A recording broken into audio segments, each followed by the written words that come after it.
Hi folks, welcome to Renaissance Scholars Dyad, English 212, American Lit Part 2, and Sociology 105, Social Problems.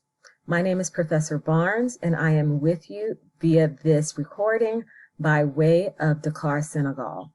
I will be joining you in the next week, but this week, while I am out of the country, I have prepared some slides and notes for you for this week that I will be missing.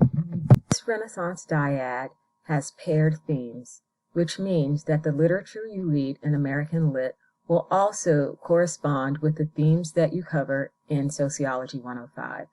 The paired themes are as follows: economy and socioeconomic status, race relations, environment and environmental racism, gender, and immigration. Both courses will also ground you in the language and terminology of the discipline, and for both courses, you will also be grounded in the theories of those disciplines. Theories are bodies of ideas we use in the practical reading of literature. It is also what we want to reveal from the literature and what a work can mean, and it is the lens by which we can view or explicate a work.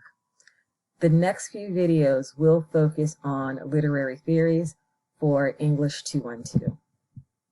In addition to being grounded in literary theories, the works that we read will also be grounded in American literary periods.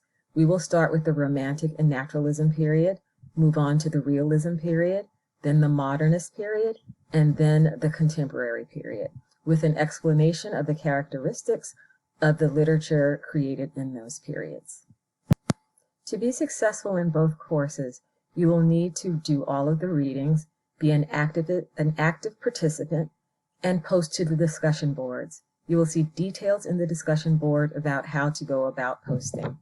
You will also be responsible for 3 short literary analyses that will be explained in the syllabus, and 1 research essay that will be due at the end of the semester.